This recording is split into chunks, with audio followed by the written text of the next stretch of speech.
जगन्नाथ मंदिर में सिर्फ कुछ दियों की टिमटिमाती रोशनी गर्भगृह में पसरी खामोशी को तोड़ रही है। मुख्य पुजारी परंपरा के अनुसार भगवान जगन्नाथ की मूर्ति को जगाने और स्नान कराने के लिए प्रवेश करते हैं।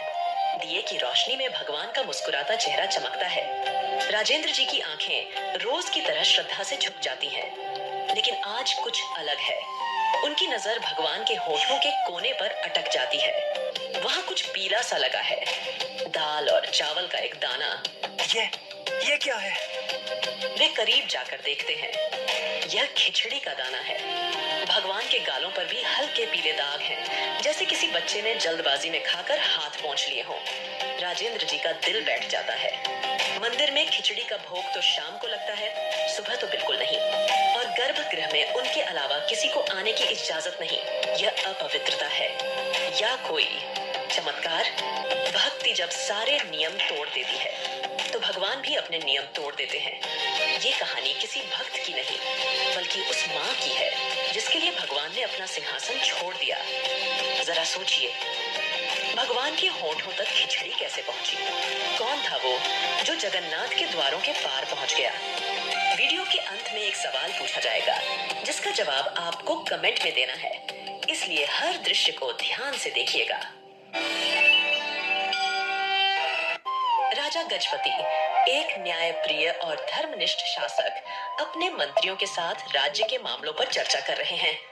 तभी घबराए हुए राजेंद्र पुजारी वहां पहुंचते हैं। आचार्य राजेंद्र, आप इस समय यहाँ? सब कुशल तो है? महाराज, अनर्थ भी कह सकते हैं और चमत्कार भी। समझ नहीं आ रहा। राजा खड़े हो जाते हैं। दरबार में सन्नाटा छा जाता है। स्पष्ट कहिए आचार्य, क्या हुआ है? महाराज, आज भोर में जब मैं गर्भगृह में गया, तो मैंने प्रभु जगन्नाथ के श्रीमुख पर खिचड़ी के कण देखे। पूरे दरबार में कानाफूसी शुरू हो जाती है। खिचड़ी सुबह सुबह? यह असंभव है। क्या आपने स्वयं देखा? कोई भ्रम तो नहीं? महाराज, अपनी इन आंखों से देखा है, जैसे किसी ने प्रभु को भोग लगाया हो और उन्होंने उसे स्वीकार भी किया हो। पर सवाल यह है, कौन और कैसे? मंदिर के सारे द्वार बंद थे। राजा गजपति की आंखों में चिंता के साथ साथ एक अजीब सी जिज्ञासा तैर जाती है। ये कोई साधारण घटना नहीं है। या तो ये मंदिर की सुरक्षा में बहुत बड़ी चूक है, या फिर स्वयं प्रभु की कोई लीला। पता लगाइए, आज रात मंदिर की सुरक्षा दोगुनी कर दी जाए, एक परिंदा भी पर न मार पाए। एक छोटी साफ सुथरी झोपड़ी, तुलसी के पौधे के पास मिट्टी के चूल्हे पर एक मिट्टी की हांडी छरी है। कर्माबाई, जिनके चेहरे पर उम्र की झुर्रियों से ज्यादा ममता और भोलापन है, बाजरे की खिचड़ी बना रही है। उनकी हर हरकत में एक लय है, एक प्रेम है। एक साधु ज्ञानानंद वहां से गुजरते हुए रुकते हैं। देवी, तुम ये क्या कर रही हो? कर्माबाई मुस्कुराकर उनकी ओर देखती है। प्रणाम महात्मा, अपने लाला के लिए भोग बना रही हूँ। उससे मेरी खिचड़ी बहुत पसंद है। लाला और तुमने अभी तक स्नान भी नहीं किया। बिना स्नान किए भगवान का भोग, ये तो घोर पाप है। शास्त्र इसके विरुद्ध है। कर्माबाई का चेहरा थोड़ा उतर जाता है। उनकी आंखों में एक बच्चे जैसी उलझन है। पर महात्मा, मेरा लाला सुबह सुबह भूखा होता है। मैं स्नान ध्यान में लगूंगी तो उसे भोग मिलने में देर हो जाएगी। वो बेचैन हो जाता है। मूर्ख स्त्री, भक्ति का अर्थ अनुशासन है। नियम पहले आते हैं, भावना बाद में। भगवान को तुम्हारी मैली खिचड़ी नहीं, शुद्ध मन और तन से दिया गया भोग चाहिए। कल से पहले स्नान, फिर पूजा और तब भोग बनाना, समझे? कर्माबाई चुपचाप सिर झुका लेती है। साधु ज्ञानानंद संतुष्टि के भाव से आगे बढ़ जाते हैं। तभी एक 7-8 साल का बालक दौड़ता हुआ आता है। उसकी आंखें नटखट हैं और चेहरे पर एक दिव्य चमक। माँ कर्मा, भूख लगी है? खिचड़ी बनी? हाँ मेरे बच्चे, बस बन गई। बैठ, अभी परोसती हूँ। वह बालक को खिचड़ी परोसती है। बालक बड़े चाव से खाता है। माँ, आज स्वाद थोड़ा अलग है। तुम्हारी आंखों में चिंता क्यों है? कुछ नहीं बेटा, तू बस पेट भर के खा। कल से थोड़ा इंतजार करना पड़ेगा तुझे। बालक कुछ नहीं कहता, बस एक रहस्यमयी मुस्कान के साथ कर्मा को देखता रहता है। राजा गजपति स्वयं राजेंद्र पुजारी के साथ गर्भगृह में मौजूद हैं। कड़ी सुरक्षा के बावजूद आज भी वही नजारा है। भगवान की मूर्ति पर खिचड़ी के ताजे दाग हैं। ये कैसे हो सकता है? मेरी पूरी सेना, मेरे सबसे भरोसेमंद लोग पहरे पर थे। महाराज, ये किसी इंसान का काम नहीं है, ये स्वयं प्रभु की इच्छा है। हे प्रभु जगन्नाथ, ये क्या लीला है? हमें मार्ग दिखाएं। कौन है वो भाग्यशाली भक्त जिसका भोग आप सारे नियमों को तोड़कर स्वीकार कर रहे हैं? राजा को क्या पता था कि जवाब एक साधारण सी कुटिया में छिपा है। जवाब छिपा था उस सवाल में जो सालों पहले राजस्थान के एक छोटे से गांव में भी पूछा गया था। क्या आपने कभी भगवान को रोते देखा है? अगर आपकी आंखें भी नम हो गई हैं, तो वीडियो को अभी लाइक करके कमेंट में सिर्फ जय जगन्नाथ मत लिखिए, बल्कि अपनी भावनाएं, अपनी प्रार्थना या जो भी कहना चाहें, जगन्नाथ जी के चरणों में अपनी अर्जी रखिए। देख बेटी कर्मा, हम पुष्कर जा रहे हैं। 4-5 दिन लगेंगे। घर का और ठाकुर जी का ध्यान रखना। आप चिंता मत करो बापू, मैं सब संभाल लूंगी। और हाँ, सबसे जरूरी बात, ठाकुर जी को भोग लगाए बिना तू भी अन्न का दाना मुंह में मत डालना। जी बापू, मैं रोज अपने हाथों से भोग बनाऊंगी।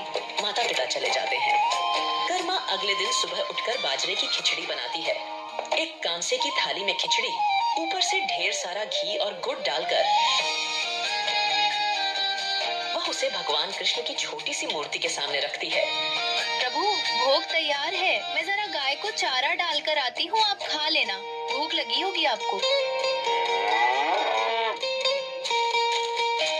वह काम करके लौटती है। थाली वैसी की वैसी रखी है। अरे, आपने खाया नहीं? क्यों? क्या खिचड़ी अच्छी नहीं बनी या गुड़ कम रह गया? वह थाली में और गुड़ मिलाती है, फिर इंतजार करती है। कुछ नहीं होता। शाम हो जाती है। कर्मा को अब भूख भी लग रही है। उसकी आंखों में आंसू आ जाते हैं। प्रभु, आप ऐसे क्यों कर रहे हैं? आप नहीं खाएंगे तो मैं भी नहीं खाऊंगी। मैं भूखी मर जाऊंगी। बापू ने कहा था आपके बाद ही खाना है, खा लीजिए ना। उसका भोलापन, उसका हठ और उसके आंसू गर्भगृह में पत्थर की मूर्ति को भी पिघला देते हैं। एक दिव्य प्रकाश फैलता है। मूर्ति से स्वयं भगवान श्री कृष्ण एक बालक के रूप में प्रकट होते हैं। कर्मा उन्हें देखकर डरती नहीं, बस मुस्कुराती है, जैसे उसे पता था कि वो आएंगे। रोती क्यों है कर्मा? बस पर्दा लगा दो, मैं चुपचाप भोग लगा लूंगा।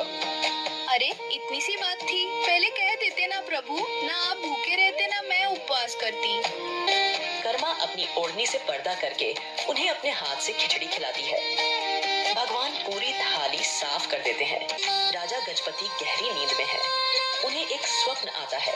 स्वप्न में भगवान जगन्नाथ स्वयं उनके सामने खड़े हैं, पर उनका चेहरा उतरा हुआ है। प्रभु, आपने दर्शन दिए, मैं धन्य हो गया। पर आप चिंतित क्यों हैं? मुझसे कोई भूल हुई? राजा, तुम्हारी व्यवस्था बहुत अच्छी है, पर एक समस्या हो गई है। आज्ञा दें प्रभु।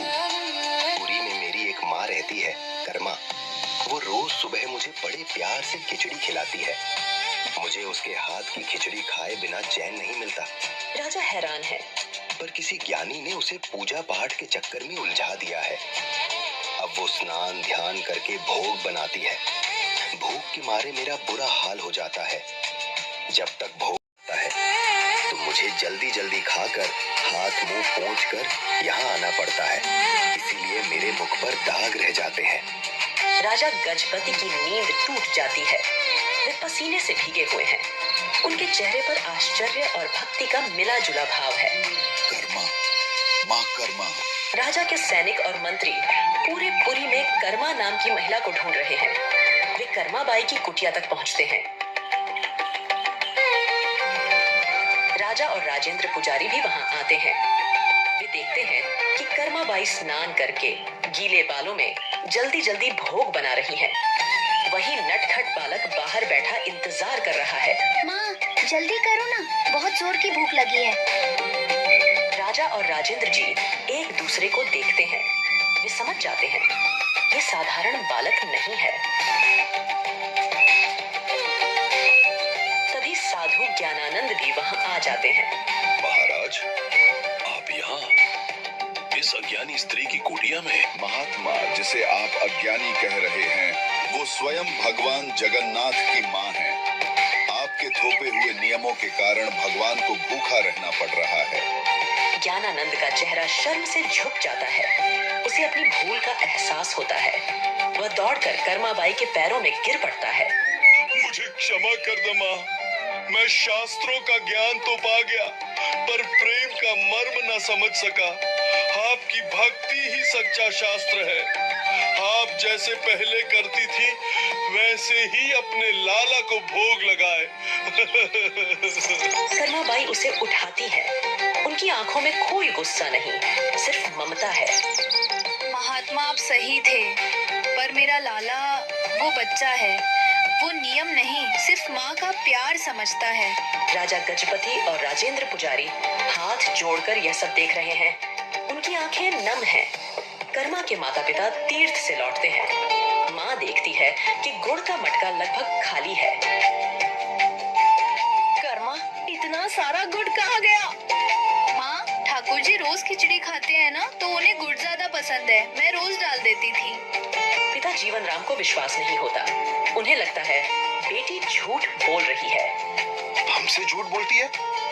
तूने ही खाया होगा सब। नहीं बापू, आपको यकीन नहीं तो कल खुद देख लेना। अगले दिन कर्मा फिर खिचड़ी बनाती है। माता पिता छिपकर देखते हैं। कर्मा थक है। मंदिर में कोहराम मचा है। भगवान जगन्नाथ की मूर्ति की आंखों से अविरल आंसुओं की धारा बह रही है। पत्थर की मूर्ति रो रही है। राजा गजपति और राजेंद्र पुजारी भागे भागे आते हैं। वे यह दृश्य देखकर कांप उठते हैं। हे प्रभु, ये क्या हो रहा है? हमसे क्या अपराध हुआ? राजा गजपति समझ जाते हैं। वे हाथ जोड़कर प्रार्थना करते हैं। रात को राजा को फिर स्वप्न आता है। भगवान जगन्नाथ एक छोटे बच्चे की तरह सुबक सुबक कर रो रहे हैं। राजा, मेरी माँ चली गई। मेरी कर्मा माँ मुझे छोड़कर चली गई। अब मुझे सुबह सुबह प्यार से खिचड़ी कौन खिलाएगा? अब मैं किसका इंतजार करूंगा? राजा की नींद खुलती है। उनकी आंखों से भी आंसू बह रहे हैं। लेकिन ये एकमात्र माँ नहीं थी। ऐसी और भी कहानियां हैं जहां भक्ति ने भगवान को विवश कर दिया।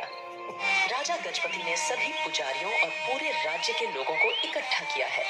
उनका चेहरा दृढ़, निश्चय और गहरी भावना से भरा हुआ है। आज से और इस सृष्टि के अंत तक भगवान श्री जगन्नाथ को अर्पित होने वाले 56 भोग से भी पहले सबसे पहला भोग मेरी माँ, भगवान की माँ कर्माबाई के नाम से बाजरे की खिचड़ी का लगाया जाएगा, ताकि मेरे प्रभु को कभी ये न लगे कि उनकी माँ उन्हें छोड़कर चली गई है। उनकी माँ अब यहीं है, हम सबके दिलों में और इस मंदिर की परंपरा में हमेशा के लिए। और इस तरह एक साधारण किसान की बेटी अपने निश्चल प्रेम और भक्ति से जगन्नाथ की माँ बन गई। आज भी जगन्नाथ पुरी में हर सुबह दुनिया के सबसे शक्तिशाली भगवान अपनी माँ के हाथ की खिचड़ी के लिए एक बच्चे की तरह इंतजार करते हैं। अब देखते हैं आप में से किसने इस कहानी को ध्यान से देखा।